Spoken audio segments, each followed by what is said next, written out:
මේ ලංකාවේ දරුවන්ගේ තාක්ෂණික විප්ලවය ගැජට් හදන ටෙක් පන්තිය මිස්ටර් ටෙක්.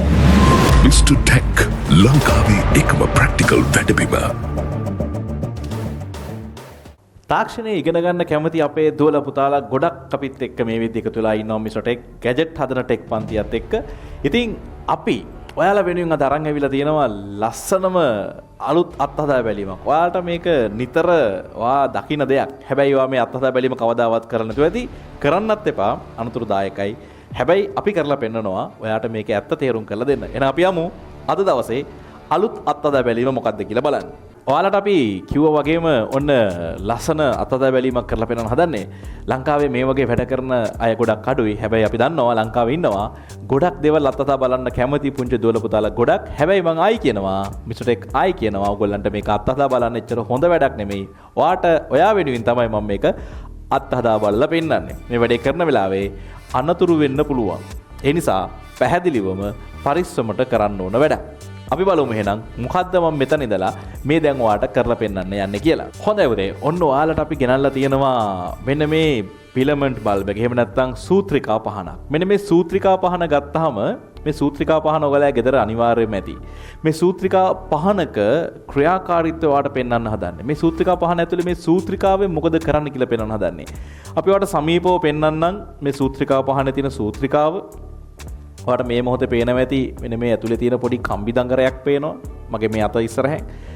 අන්නේ කම්බි දඟරේ මොකද්ද කරන්න කියලා තමයි අපි ඔයාලට පෙන්වන්න යන්නේ. එහෙනම් අපි බලමු සූත්‍රිකා පහනේ ක්‍රියාකාරීත්වය කොහොමද කියලා. මේ සූත්‍රිකා පහනට කරන්ට් එක දුන්නාම වැඩ කරන්නේ කොහොමද කියලා බලන්න තමයි අපි යන්නේ.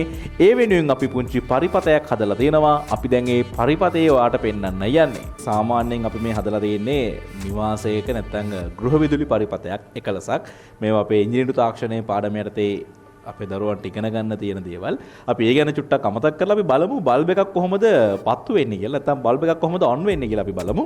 මම ඉස්සෙල්ලාම මගේ පරිපතයට ප්‍රධාන විදුලිය ලබලා දීලා ඉවර වෙලා මම දැන් මේ ස්විචස් දෙකක් මෙතන නිරූපණය කරලා තියෙනවා නැත්නම් සම්බන්ධ කරලා තියෙනවා. මෙන්න මේ ස්විචස් දෙකෙන් මගේ මේ මෙතන තියෙන සූත්‍රිකා පහන් දෙක මට පාලනය කරන්න පුළුවන්. අපි ඔයාලට ඉස්සෙල්ලාම සාමාන්‍ය විදිහට කොහොමද ලයිට් එකක් පත්තු වෙන්නේ කියලා ස්විච් එක ඔන් කරලා පෙන්නන්න.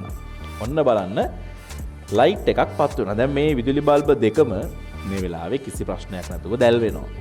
හරි. ඔයාලගේ ගෙදරත් මේ වගේ ස්විචස් වලට අදාළ පත්තු වෙන එහෙම නැත්නම් දැල් වෙන බල්බ් ඕන තරම් ඇති. හරි. හැබැයි ඔයගොල්ලෝ කොතනකවත් හිතුවේ නෑ මේ බල්බ් එක කොහොමද මෙහෙම පත්තු වෙන්නේ. ඇත්තටම කිව්වොත් මේ බල්බයක් ඇතුලේ මෙන්න මේ බල්බයක් ඇතුලේ සිද්ධ වෙන්නේ කිසියම් වූ දහන ක්‍රියාවලියක්. මේ ගිනියම් වෙලා තියෙන මේ බල්බ් එක. ඔයා කොයි වෙලාවකවත් මේක අල්ලලා බලන්න යන්න එපා. හැබැයි ඔයාට අල්ලලා බැලුවොත් තේරෙනවා මේක රත් වෙලා තියෙන්නේ කියලා. මේ බල්බ් එක ඇතුලේ රත් වෙන්නේ ඇයි? මේ විදුලි ශක්තිය තාප ශක්තිය බවට පරිවර්තනය වෙන්නේ ඇයි? එහෙම පරිවර්තනය වෙන්නේ පුතේ මේක ඇතුලේ කිසියම් දහන ක්‍රියාවලියක් සිද්ධ වෙනවා. හැබැයි ඔයා දන්නවා සාමාන්‍යයෙන් දෙයක් දහනය වුණොත් ඒක දහනය වෙලා ඉවර වෙනවා නේ. කිසියම් දෙයක් දහනය වුණොත් ඔය දර කෑල්ලක් ගිනි තිබ්බොත් එහෙම කඩදාසියක් ගිනි තිබ්බොත් යම් කිසි වෙලාවකදී ඒක දහනය වෙලා ඉවර වෙනවා. ඉටිපන්දමක් දහනය වෙලා ඉවර වෙනවා. හැබැයි කොතනකදීවත් ඔයා දැකලා නැහැ මේ බල්බ් එක දහනය වෙලා ඉවර වෙනවා. මේ බල්බ් එක දහනය වෙලා ඉවර වෙන්නේ නැහැ. හැබැයි අද අපි ඔයාලට පෙන්නනවා මේ බල්බ් එක දහනය වෙලා ඉවර වෙන්නේ කොහොමද කියලා.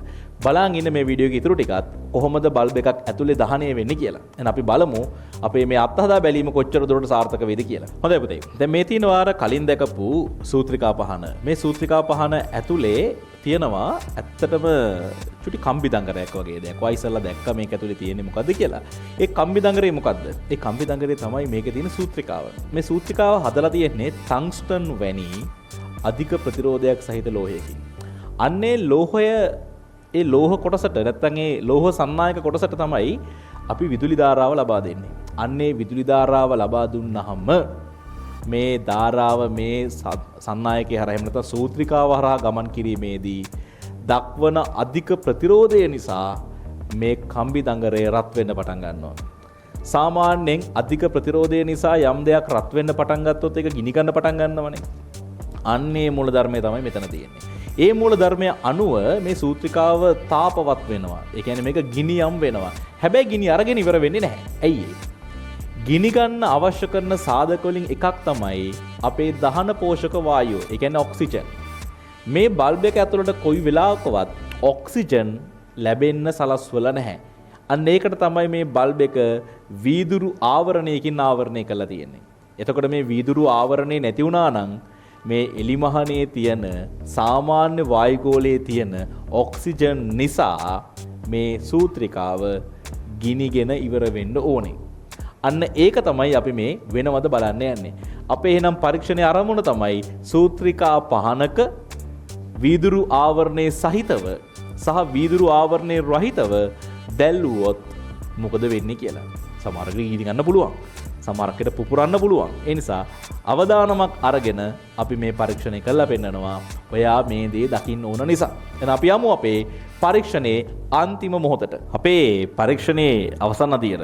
මේ පරීක්ෂණයේ අවසන් අදියරදී අපි කරන්නේ එක් බල්බ් එක වටේ ආවරණය බිඳලා අනිත් බල්බේ ආවරණය එහෙමම තියලා බලනවා කොයි එකද වැඩි වෙලාවක් දැල් වෙන්නේ කියලා. එහෙමනම් මට මුලින්ම සිද්ධ වෙනවා දැන් මේ බල්බ් එකක ආවරණය බිඳින්න. ඒ කියන්නේ එතන හානියක් වෙන්න පුළුවන් නේ. අපිට හානියක් වෙන්න පුළුවන් දැන් වළක්ව ගන්න නම් අපි ආරක්ෂක උපකරණ පළදින්න ඕනේ. මගේ මේ අතේ තියෙන අත්ආවරණයක්, හිසේ තියෙන හිස් ආවරණයක්. එහෙනම් මට තව අඩුයි ඇස් ආවරණයක්. එහෙනම් මේ තියෙන්නේ මගේ ඇස් ආවරණය. මම පොඩි ආවරණයක් පාවිච්චි කරනවා මගේ ඇස් දෙක පරිස්සම් කරගන්න. හරි. ඔයාලත් පරීක්ෂණයක් කරනවා නම් මෙන්න මේ වගේ ආරක්ෂණ උපක්‍රම නිවැරදිව පාවිච්චි කරන්න. එතකොට ඔයාගේ පරීක්ෂණයේ සාර්ථක වෙනවා වගේම ඔයාගේ ජීවිතේත් ආරක්ෂා වෙයි. එහෙනම් අපි යමු අපේ පරීක්ෂණයට. දැන් මම මේ බල්බ දෙකෙන් මම තෝරගන්නවා එක බල්බයක්. මෙන්න මේ එක බල්බ් එකක මම මේ ආවරණය බෙදින්න උත්සාහ කරනවා. අපි බලමු කොච්චර දුරට අපිට මේක සාර්ථක කරන්න පුළුවන් වෙයිද කියලා. මම පොඩි තට්ටුවක් දාන්න මෙන්න මේ ස්ක්‍රූ පුනියනක් පාවිච්චි කරනවා. අපි බලමු කොච්චර දුරට මේක සාර්ථක වෙයිද කියලා සජීවීව. ලේසි නෑ.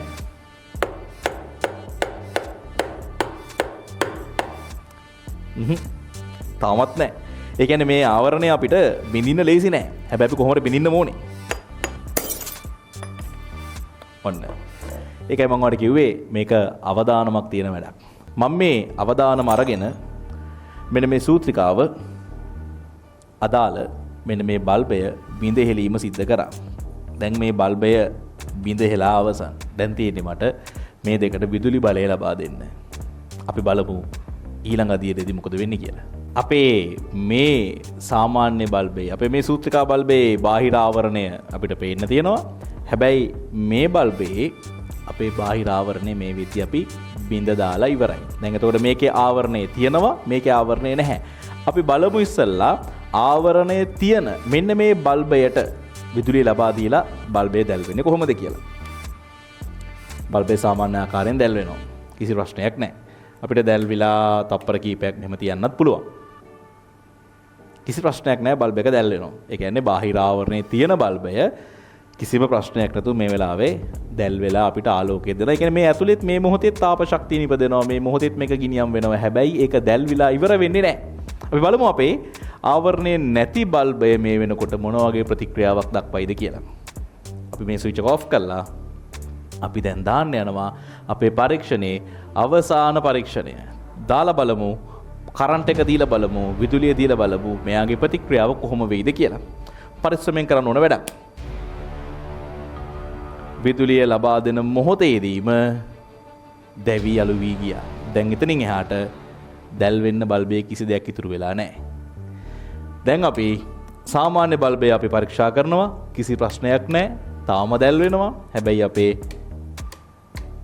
සූත්‍රිකාව විනාශ කරපු බල්බය, එහෙම නැත්නම් මෙන්න මේ වීදුරුව අපි කඩලා බලපු බල්බය දැල් වෙලා, ගිනියම් වෙලා, ගිනි අරගෙන අවසන්.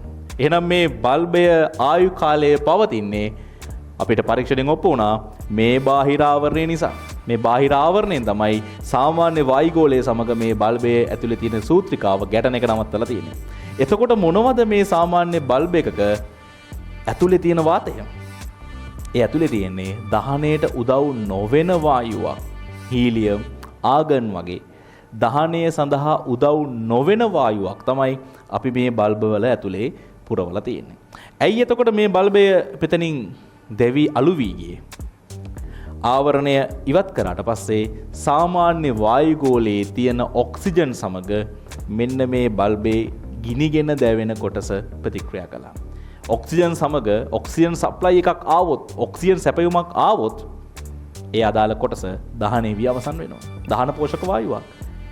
එහෙනම් අපි හම්බ වෙමු අපේ ඊළඟ ලස්සන පරීක්ෂණයේ සමග දවසක. එහෙනම් මේ වීඩියෝ එක බලපු අපේ ලංකාවේ ආදරණීය දුවල පුතාලට වගේම වැඩිහිටියෝ ඔබටත් සුබ දවසක්. ආයි දවසක ලස්සන ප්‍රැක්ටිකල් එකක්, ලස්සන අත්හදා බැලීමක් එක්ක ගැජට් හදන ටෙක් පන්තියෙන් අපි හම්බෙමු ඉක්මනින්. එහෙනම් ඔබට සුබ දවසක්. Mr. Tech ලංකාවේ එකම ප්‍රැක්ටිකල් වැඩබිම